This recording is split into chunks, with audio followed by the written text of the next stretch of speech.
오늘 말씀은 우리가 잘 알고 있는 말씀입니다. 설명이 필요 없는 말씀이죠. 내가 영생에 들어가서 원하거든 계명을 지키라. 계명은 세 가지를 얘기하고 있죠. 첫째는 오직 천지를 창조하시고 우리를 영원히 사랑하시는 하나님을 오직 한 분 하나님만을 섬기라. 두 번째는 계명을 지키라. 다시 말해서 하나님을 사랑하고 이웃을 내 몸같이 사랑하라. 세 번째는 사랑과 공의에 기초하는 그러한 공동체를 이루며 살아라 하는 것이 성경의 계명의 내용인 줄 압니다. 그래서 예수님께서 그것을 말씀하셨습니다. 그러니까 이 청년이 하는 말이 내가 계명을 다 지켰는데 또 무엇을 해야 합니까? 질문을 합니다. 그랬더니 예수님께서 내가 영생을 얻고자 하거든 내 소유를 팔아 가난한 자들에게 나누어 주라. 그리고 그렇게 하면은 하늘에서 보화가 내 것이 될 것이다. 그리고 와서 그리고 와서 나를 따르라. 주님을 어떻게 따라야 할 것인가 하는 것을 분명히 말씀해 주십니다. 인간이 가지고 있는 그 욕심 가운데 소유욕이 있죠. 부자들은 어마어마한 돈이 있는데도 다른 사람 오주머니에서 빼가지고 더 채우려고 합니다. 끝이 없죠. 그래서 예수님께서 이 말씀을 하신 줄 압니다.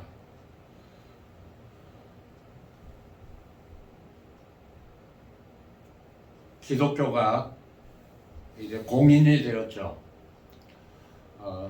엄청난 핍박을 받은 300년 때에 데오클라시안 그 황제 때 엄청난 핍박을 받았습니다. 예배당이 불태워지고 성경은 압수돼서 불태워지고 그리고 교역자와 성도들은 모진 고문을 받고 죽은 사람도 많습니다. 그때 북아프리카에서 이제 믿음을 거부하고 목숨을 부지했던 사람들 때문에 그 후에 엄청난 그러한 분열이 계속된 것을 봅니다. 아무튼 기독교가 공인된 후에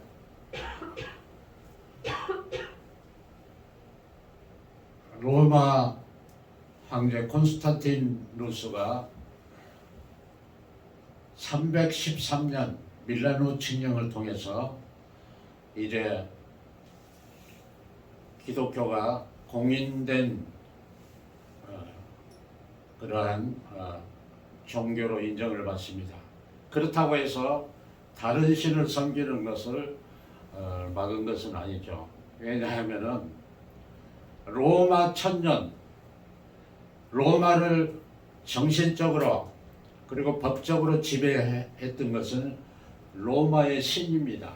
어떠한 황제도 장군도 이 로마의 이 제사, 로마의 신한 그 거부 반응을 보일 때 천년 동안 공고한 그러한 이 지배 계급이 있었습니다. 눈에 보이지 않는 그들이 수많은 토지와 그리고 하나의 보이지 않는 권력을 행사했죠. 그래서 황제들도 이 사람들의 신기를 거스르면은 암살을 당하고 그리고 정권이 뒤집힌 일이 비일비재했습니다.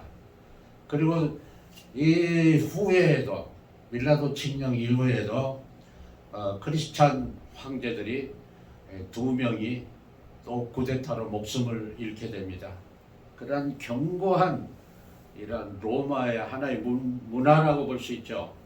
로마의 번영과 로마의 승리를 안겨준 로마의 신 얼마나 위대한 신인가. 그래서 황제들은 승전을 하고 돌아오면은 또 장군들이 오면은 그 로마의 개선 행진을 하고 그리고 로마 그 언덕 중앙에 있는 캐피탈리움이라고 그러나요? 로마의 신전에 가서 감사의 제사를 드리는 것이 관리였습니다. 그런데 최초로 콘티나스누스가 개선을 하고 나서 당연히 신전으로 올라갈 줄 알았는데 가지 않고 왕궁으로 들어가 버립니다. 많은 로마 시민들이 대경 실색을 했죠. 그 가운데서도 기득권자들은 이게 어쩐 일인가 그랬겠죠. 그래서 콘스탄티누스는 이제 새로운 로마를 건설하겠다 하는 그런 생각을 가지고 아주 지긋지긋한 이 기득권 세력들, 이 이교를 숭상하는 이러한 세력들, 로마 시민들에 대한 그러한 자존감에 대한 염증을 느끼고 새로운 로마 수도를 콘스탄티노플에 정하죠. 그런데 원래 이름은 공식적인 이름은 노바 로마입니다. 새로운 로마다. 그래서 이제 콘스탄티노플의 자리를 틀게 됩니다. 그리고 세계 역사상 그렇게 오래간 왕국이 드물었죠. 동방 이제 나라는 동방 로마는 1000년이 넘게 유지가 됩니다. 15세기에 그 동로마가 멸망하기까지 그러한 번영과 그러한 승리의 그 모든 것을 가지고 이제 번영을 구가하게 되죠.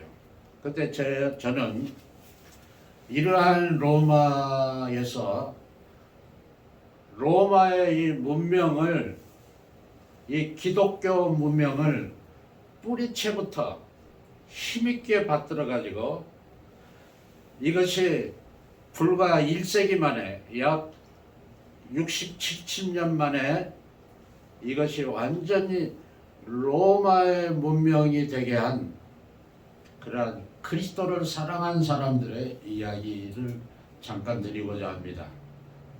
사랑하는 성도 여러분, 주님을 사랑하시죠? 우리가 주님을 사랑해요.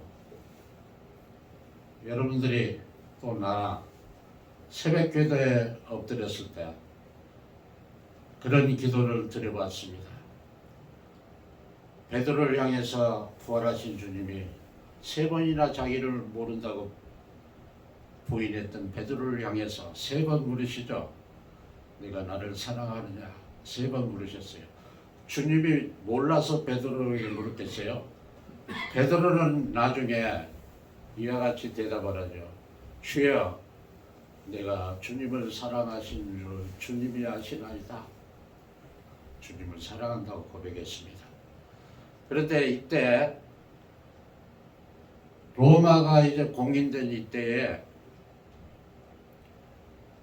그리스도의 사랑을 찾아서 그리스도만을 사랑하겠다는 그 사랑을 찾아서 이집트의 그 험악한 사막으로 들어가서 주님을 사랑하는 그 마음을 가지고 평생 동안을 살았던 그러한 사람들이 있습니다. 이것을 가리켜서 사막의 교부들이라 또는 사막의 수도자들이다 하는 말을 합니다.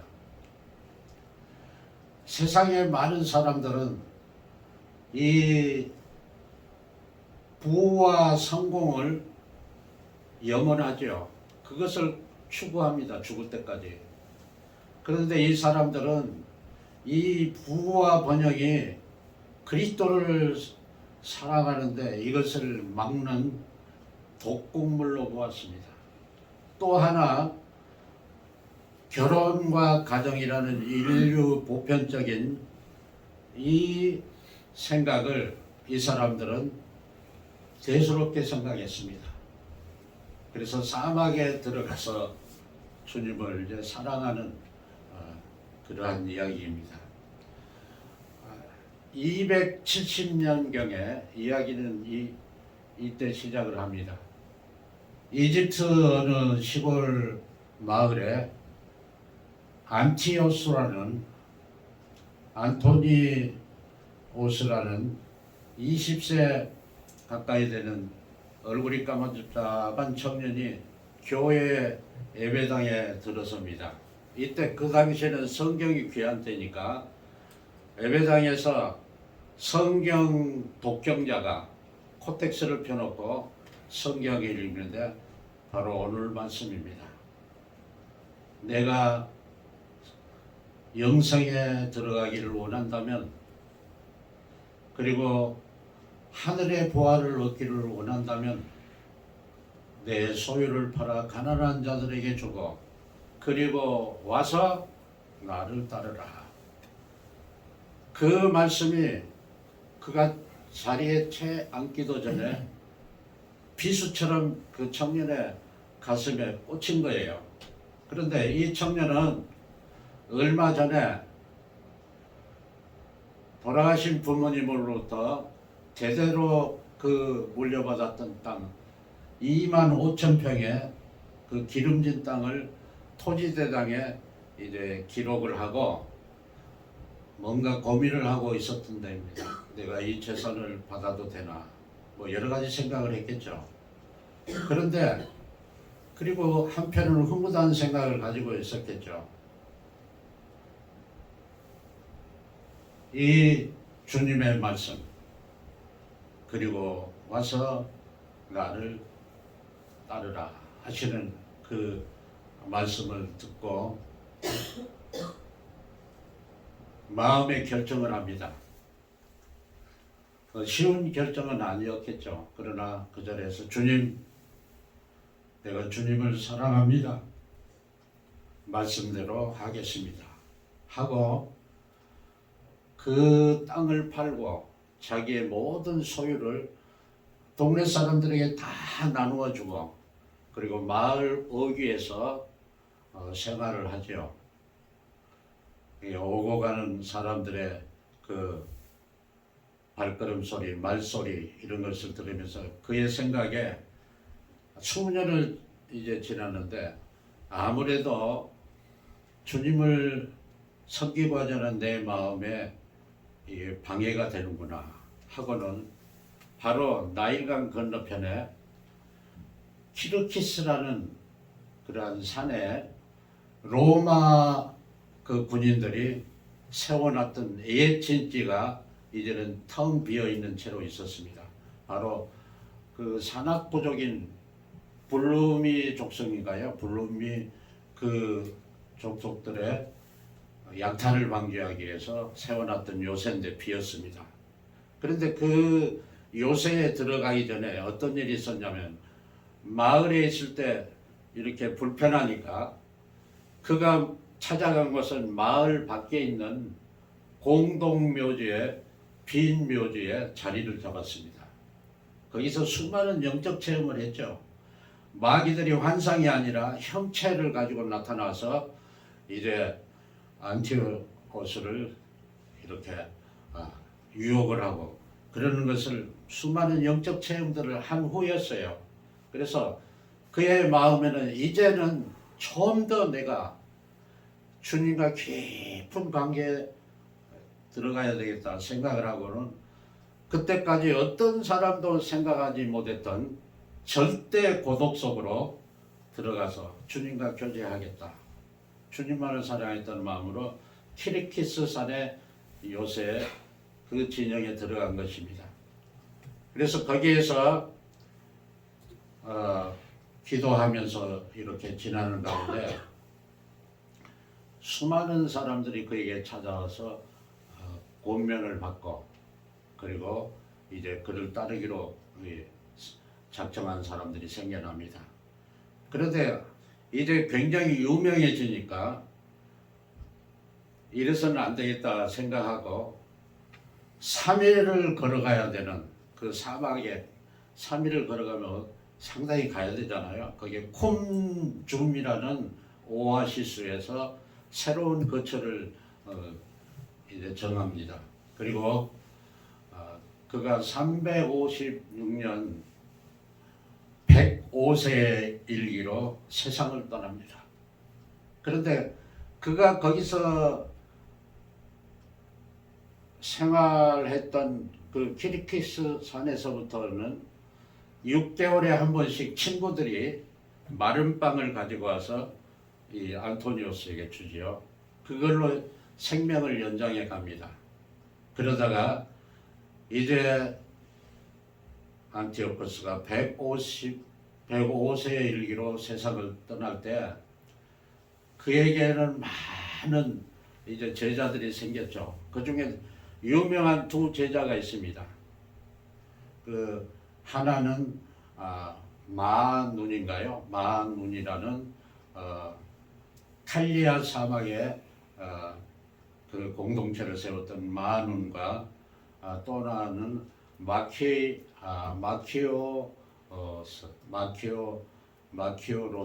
아마 그런 이름일 것입니다. 그래서 이 사람은 또 다른 이제 사막에 공동체를 세웁니다.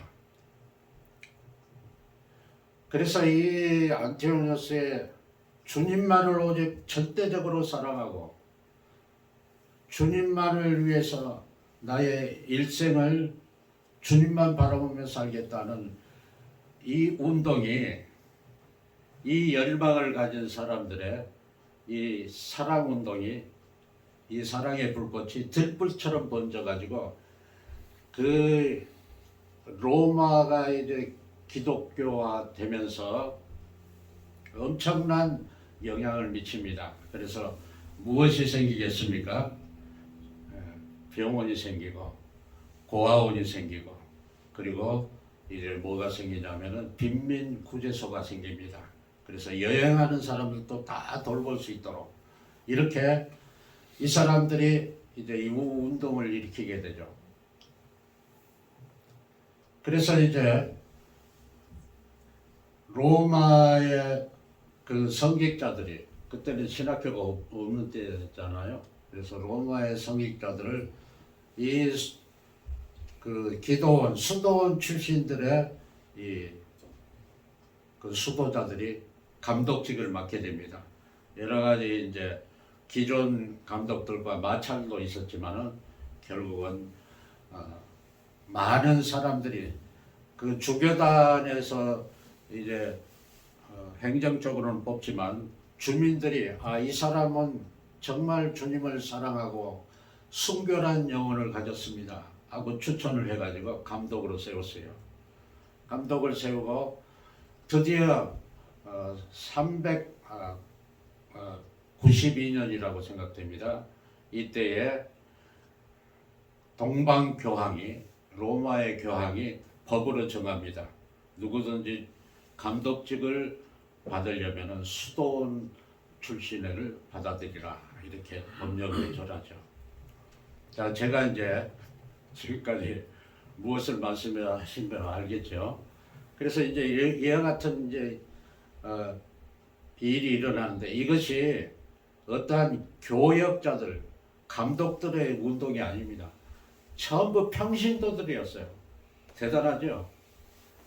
안토니오스가 그 쏘아 올린 이 불꽃이 이 이집트 사막을 비롯해서 팔레스타인 전 지역 사막에 수도원이라고 하긴 뭐하지만 기도원 운동이 일어나 가지고 아문 제자가 있는 켈리아 사막에는 4천여 명의 수도자들이 있었습니다. 그러니까 엄청난 큰 세력이 되어버린 거죠. 생각해 보세요. 불과 4세기 100년 동안에 기독교 문명, 기독교 문화가 1000년을 지탱한 로마의 그 이방신, 로마의 그 번영과 승리를 가져다 주었다고 생각하는 자기들의 조상신, 이것을 물리치고 어떻게 그 짧은 시간에 로마 기독교가 뿌리를 내릴 수 있는가 하는 것은 이들의 그 활약이 대단했던 것입니다. 그러니까 하나님께서 평신도들을 통해서 어떤 수도자들은 글을 몰랐어요. 글자를 모르는 사람들이었어요. 그러나 그 사람들의 그 주님을 사랑하고자 하는 그 뜨거운 그 열망은 모든 사람들을 감동시킨 거죠. 자, 그런데 이제 다음으로 접어들어서 이제 영적인 전쟁이 벌어집니다. 영적 전쟁이라고 해요. 그 기독교 그 학자들은 무슨 일이 벌어지냐면은 자기의 마음과의 싸움이 벌어지는 거예요. 영적 전쟁. 자기 마음과의 싸움. 첫째로 뭡니까? 소유욕이죠. 갖고자 하는 것. 더 많이 갖고자 하는 것. 배가 불러도 더 먹고자 하는. 그래서 이때 나타난 사람이 그 누구냐 하면은 바로 이름을 이제 말씀을 드리겠습니다. 이 사람이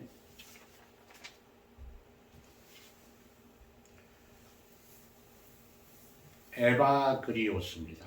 에바그리오스. 근데 390년경에 안티오니오스 제자였던 아문이 세운 그 사막 지역 공동체에 나타납니다. 390년. 이 사람은 콘스탄티노플에서 잘 나가는 스타였어요. 그 당시 최고의 학문들을 두루 섭렵하고 이제 인기로 떠오르던 그 사람이 하루아침에 그 명예와 그 명성, 부를 버리고 이 사막으로 들어온 것입니다. 들어와 가지고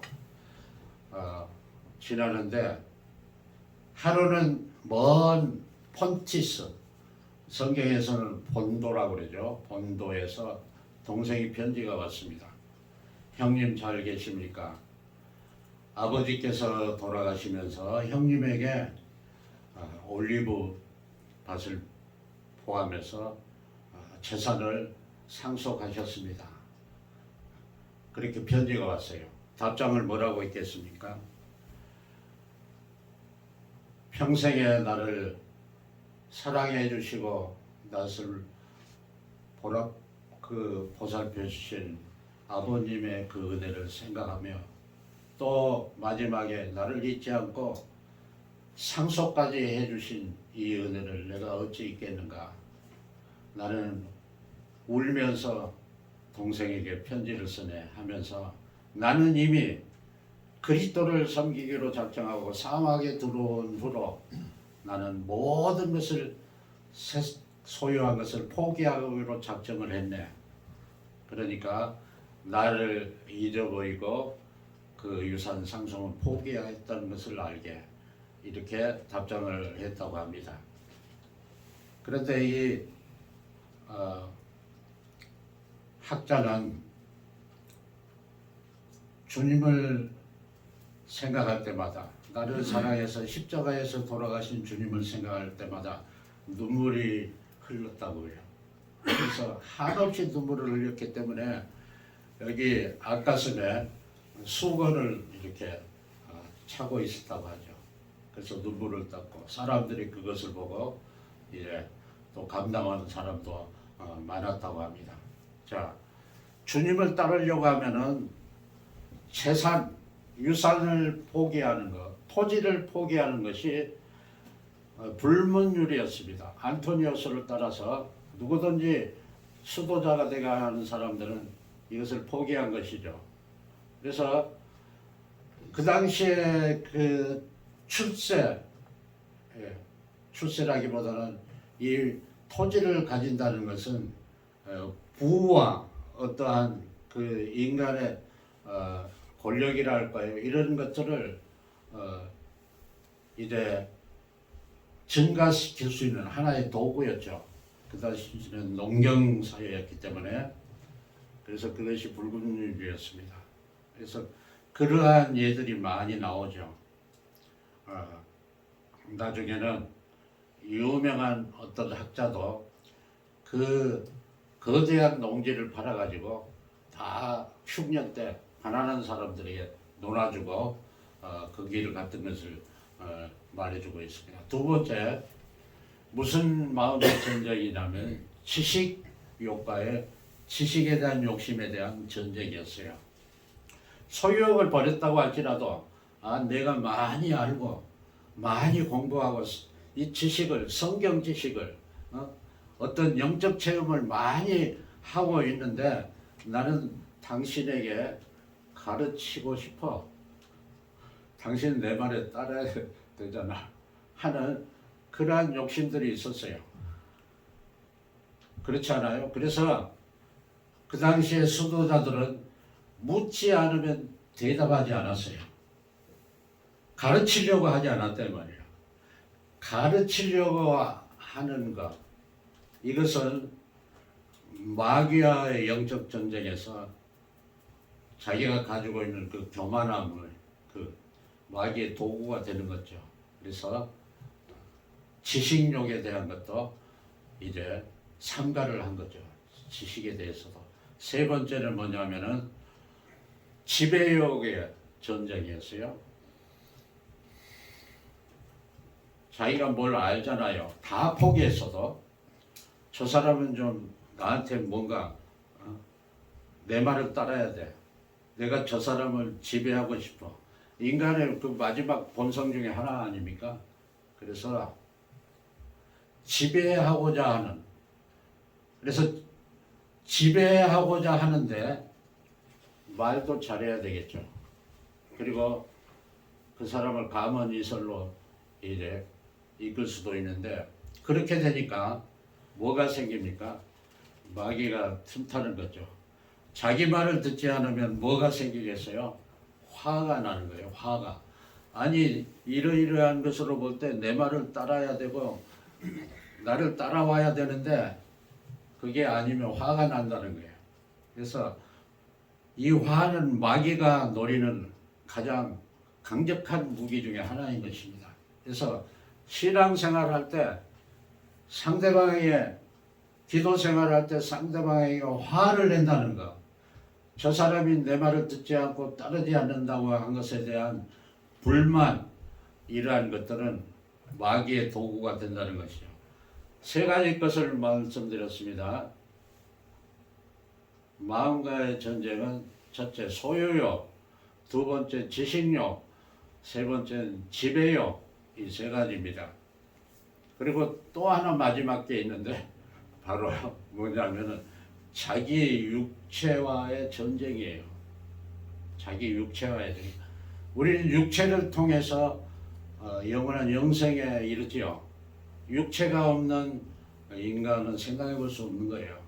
육체를 죄악시하고 때로는 육체를 이제 아주 무시하는 그러한 생각들을 가질 수도 있지만은 예수님도 하나님께서도 육의 몸을 입고 이 땅에 오셨잖아요. 그런데 이 육체와의 전쟁에서는 두 가지입니다. 하나는 무슨 전쟁이겠습니까?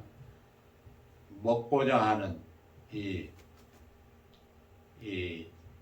먹는 문제. 왜 이 육체의 전쟁에서 먹는 문제를 식욕을 제어해야 하는가 하면은 많이 먹으면 에너지가 넘치잖아요. 우리 웰빙이라고 그래서 잘 먹어야 좋다고 그러는데 이걸 먹으면은 뭐가 따릅니까? 육체적인 생각이 많이 달라요. 두 번째는 육체의 전쟁의 두 번째로는 성욕에 대해서 얘기를 합니다.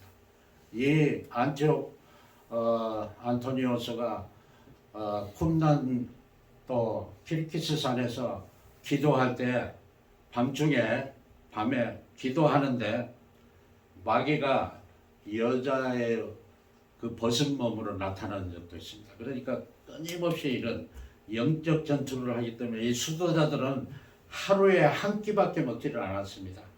생존만 할 수 있으면 된다.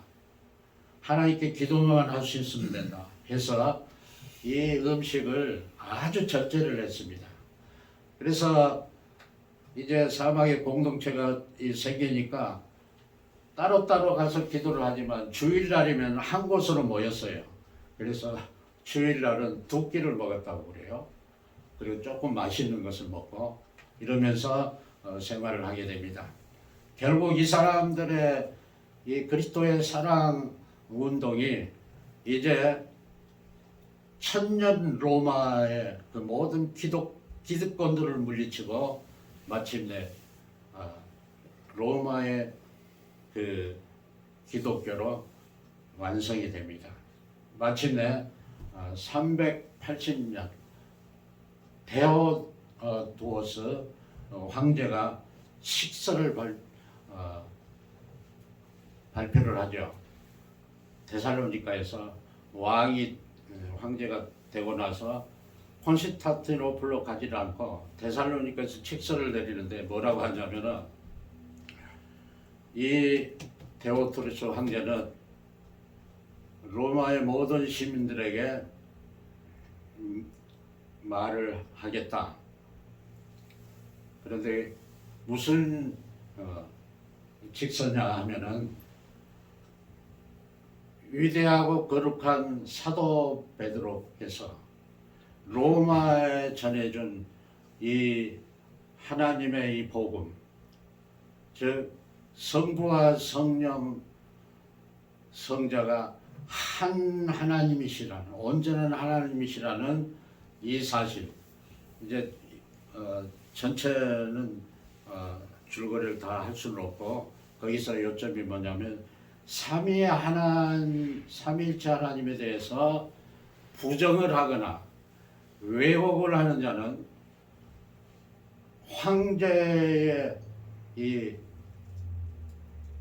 황제가 발표한 이 공식 로마 법명을 위배한 그러한 신성모독죄로 처벌하겠다, 이렇게 강력하게 한 것입니다. 이 칙서가 간단한 것 같지만 그 당시에 4세기에는 예수님이 정말 참 하나님이시냐, 인간의 몸을 입고 오셨는데 어떻게 참 하나님이 될 수 있냐, 성부와 하나님 밑에 있지 않느냐, 이런 아리우스 신학 논쟁이 아주 강렬했어요. 그래서 유배도 가고 서로 싸우고 그래가지고 정탐전을 벌이고 유배 가는 도중에 객사를 하기도 하고, 그 유명한 학자들이 그렇게 죽었습니다. 우리가 잘 알지만은 우리 신앙생활에서 누가 우리 신앙생활의 근거를 예수님은 주시다 하는 것을 무시하는 사람, 아니다 하는 사람을 봤을 때 여러분들 참을 수 있어요? 참을 수 없죠. 학자들은 또한 자기들이 주장하는 게 죽을 때까지 가져가잖아요. 그래서 이런 분열의 시대를 종지부를 찍은 게 데오도스 그 황제입니다. 이름의 의미가 뭐냐면 하나님이 주신 자라는 의미입니다. 할아버지 때부터 믿어가지고 아버지도 유명한 그 장군이었어요. 그리고 가정에 불행이 돌아오지만은 3년 만에 그것이 회복되고 마침내 로마의 동방 황제로 등극을 하면서 주님께서 나를 이렇게 사랑해 주셨는데 내가 무엇으로 보답할 수 있겠는가? 내가 법을 제정을 해가지고, 그래서 그 당시에 이 삼위일체 학자들과 의논을 해가지고 법령을 발표합니다. 마지막으로 이제 말씀을 마치겠습니다. 그 거대한 로마 25개 군단을 가지고 지중해 연안과 소아시아와 영국과 스페인 그리고 독일 경계선까지 지배했던 그 로마와 전쟁이 붙어가지고 한 달 이상 그 버틴 군대가 거의 없습니다. 다 정복을 해갔죠.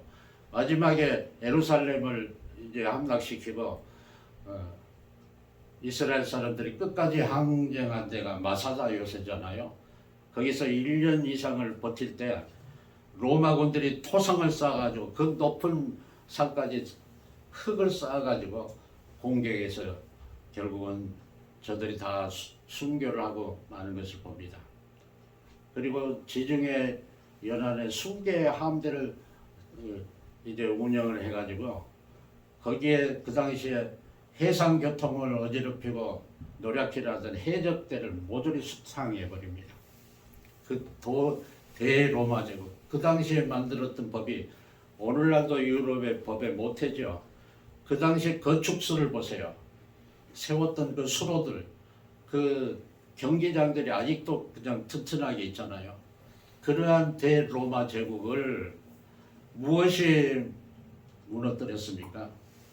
그리스도의 십자가의 사랑, 그리고 그 주님의 사랑을 못 잊어서 그 주님만을 사랑하자는 그 열망을 가지고 평생을 주님을 섬겼던 우리의 신앙의 선배들이 우리의 길을 열어주고 개척한 줄로 믿습니다. 로마가 남긴 것은 경기장, 검투장, 목욕탕 이러한 것들입니다. 그러나 로마의 문명이 남긴 것은 인류 최초로 뭐가 생겼습니까? 고아원, 또 수도원, 또 빈민구제소, 그러한 건물들이 오늘 또 2000년이 지났지만 지금도 유럽의 세계를 그 건물들이 상징하고 있는 것을 봅니다. 사랑하는 성도 여러분, 제가 좀 모르는 지식을 가지고 말씀을 드렸는데 이것을 꼭 한번 전하고 싶었어요. 우리의 문제가 무엇이겠어요? 하나님을 믿는다고 하면서도 나와의 그 전쟁에서, 내 마음과의 전쟁, 내 육체와의 전쟁에서 패했을 때 결국은 다른 사람들에게 상처를 주고 교회가 시끄럽게 되고 사회에 득불이 되지 못하고 교회 다닌다고 그러면 그 교회 쌈질하는데 뭐하러 가세요? 그렇게 이방 사람들이 말하는 것을 듣지 않습니까? 그러나 우리 동산교회는 하나님께서 참 사랑하신 걸로 믿습니다. 이민생활 고달픈데 참 주일마다 이렇게 씩씩한 발걸음으로 오셔가지고 주님을 섬기고 목사님과 한마음 한뜻이 돼서 장로님이 또 오른쪽에 목사님 팔을 붙들고 우리 서목사님 또 변함없이 동산교회에서 귀한 사역을 해주시는 것을 생각할 때 감사를 드립니다. 기도하겠습니다.